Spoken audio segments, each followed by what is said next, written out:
제101주년 3일절을 기념하는 손흥민 선수의 축포는 없었습니다. 그렇지만 이번 번리와의 경기에서는 어쩌면 축포보다도 경기를 지배하는 모습에서 더욱 전율을 느끼셨을 분들 많으실 텐데요. 이를 두고 현지 매체는 토트넘의 3년 전의 모습을 재현한 손흥민 선수를 극찬하고 있습니다. 우선 현지 매체 스퍼스웹에는 현재 프리미어리그 3위를 달리고 있고 레스터시티의 미래라고 불리는 수비수 제임스 저스틴이 손흥민 선수에 대해 한 말을 전하고 있는데요. 레스터시티의 핵심 선수로 인정받는 그의 기준에서는 손흥민 선수가 프리미어리그 최고의 선수라는 것입니다. 기사가 보도한 이 코멘트는 UMM과의 유튜브 인터뷰에서 등장했는데요. 기사는 레스터시티의 수비수 제임스 저스틴이 손흥민 선수가 자신이 상대했던 가장 강력한 공격수라 인정했다는 것입니다. 해리 케인이 조금 더 내려가서 플레이하며 어시스트를 해주고 있어 득점 공간에서 자주 슛을 날리고 있는 28세의 손흥민은 마침내 리그 최고의 한 명으로 언급되고 있는데, 이는 손흥민 선수가 마땅히 받을 평가를 이제 받고 있는 것이라 언급했다는데요. 그러면서 기사가 언급한 예시가 바로 이 저스틴 선수의 인터뷰입니다. 그는 인터뷰에서 리그에서 상대해본 공격수 중 가장 강한 선수가 손흥민이었는가 라는 질문에 물론이다 라고 하면서 손흥민의 속도와 그가 만들어내는 타이밍은 미쳤다, 방어하기가 너무 어렵다, 그래서 그는 프리미어리그에서 최고의 선수 중 한 명이다 라고 덧붙였다는 것입니다. 아울러 그는 자신이 손흥민 선수를 상대하는 경기를 통해 A클래스 게임에서 뛰고 있다는 느낌을 받으며 손흥민 선수를 대적할 때 더 좋은 성적을 올렸으면 하는 바람 때문에 그와 경기하는 것을 좋아한다는 것인데요. 이렇게 리그 내 수비수들에게 손흥민은 악몽과도 같다는 표현은 이 저스틴 선수 외에도 세계 최고의 수비수라 평가받는 반다이크도 언급한 바 있었는데, 이제는 리그 내 수비수들에게 최고 공격수의 대명사로 자리매김하고 있는 선수가 바로 손흥민 선수인 것 같아 너무 기쁩니다.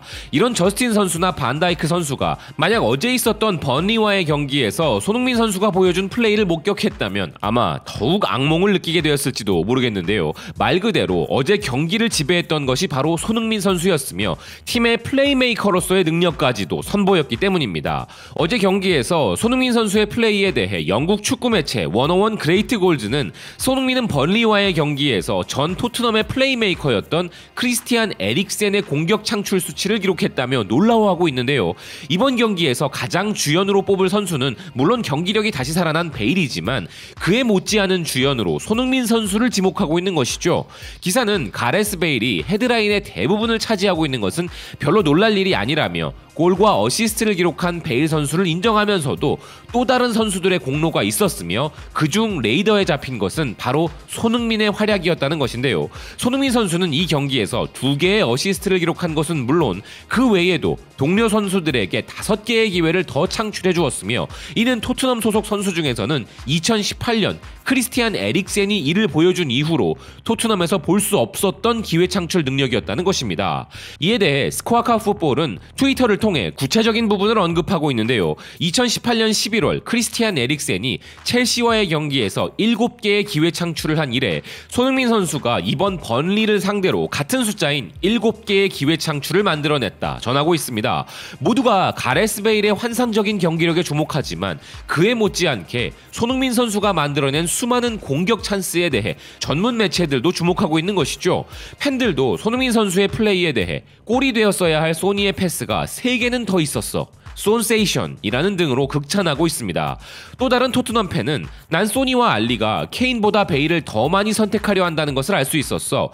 이건 케인에게도 더 많은 골을 넣을 공간이나 패스를 만들어줄 수 있는 시간을 줄 것이고, 공간이 있는 베일은 무서운 지옥이며 케인과 소니가 자유로운 공간을 확보했기에 이제 상대 수비수들에게는 더 많은 문제가 생겼어 라고 평가했는데요.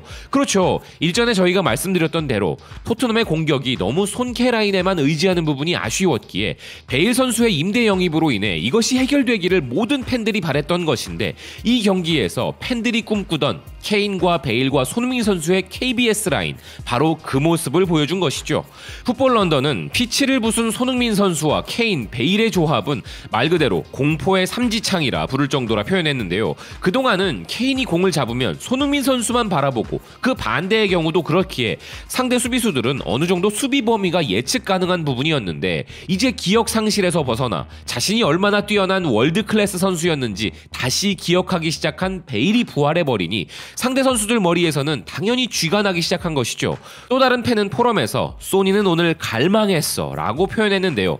네, 리그에서 연패를 기록하며 부진했던 팀의 승리를 위한 갈망이 분명하게 보였던 손흥민 선수였죠.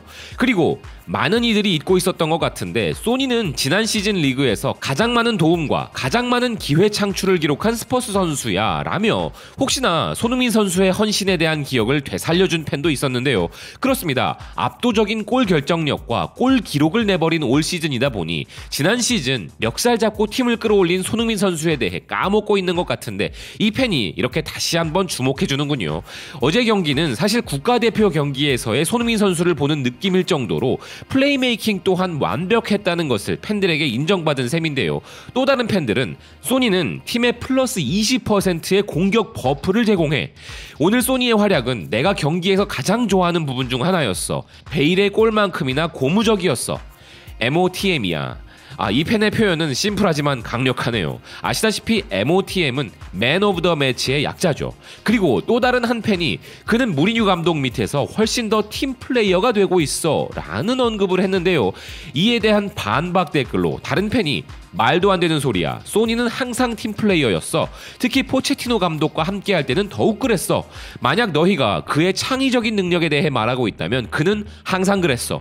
지난 시즌에도 그는 팀의 누구보다 더 많은 기회를 만들어냈어 라며 아주 그냥 시원하게 반박을 해주었습니다. 푸스카스상에 빛나는 골을 넣어도 세상 모두가 당신이 제일 빛난다고 이야기해도 모든 것을 팀과 스텝 그리고 팬들의 공헌으로 돌리는 손흥민 선수에 대해 이제서야 팀 플레이어가 되어가고 있다고 언급하는 것은 웃긴 게 맞죠.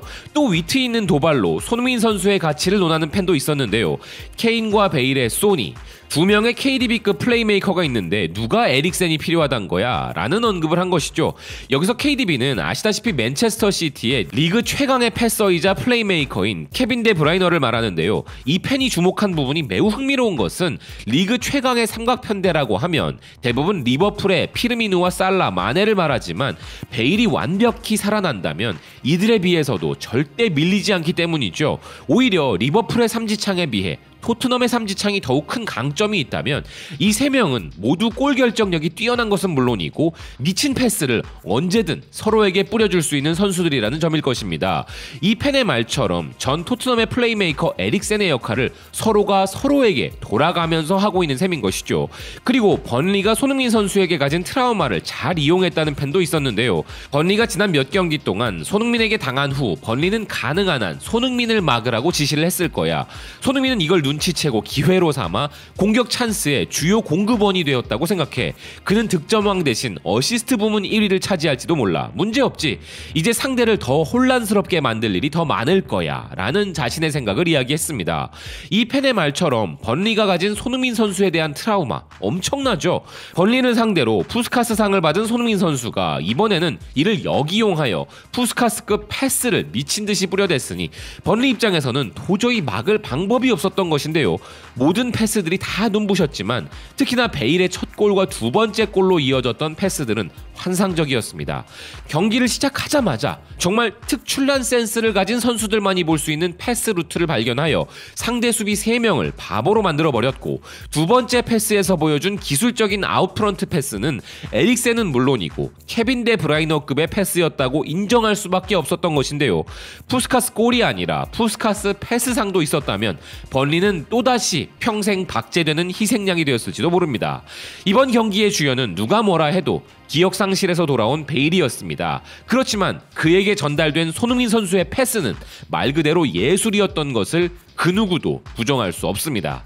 주중에 한 경기 쉬니까 귀신같이 살아난 우리 손흥민 선수. 케인과 함께 팀의 에이스로서의 역할을 완벽히 해냈는데요. 그리고 3.1절을 맞아 멋진 경기력을 선보인 뒤 코리아를 상징하는 K 세리모니를 선사한 우리의 손 선수. 수백 수천억 원을 국가 홍보 예산으로 쓴다고 해도 손흥민 선수의 세리모니 한 번이 BTS의 노래 한 곡의 효과가 더욱 클 것입니다. 어쩌면 101년 전 우리 선조들께서는 후세에 이런 훌륭한 나라의 보배들이 나와서 대한민국을 전 세계에 알리는 이런 자랑스러운 모습을 보시고자 그렇게 힘차게 대한독립 만세를 외치셨던 건지도 모른다는 생각입니다. 정말 대한독립 만세입니다. 시청해주셔서 고맙습니다. 또 뵙겠습니다.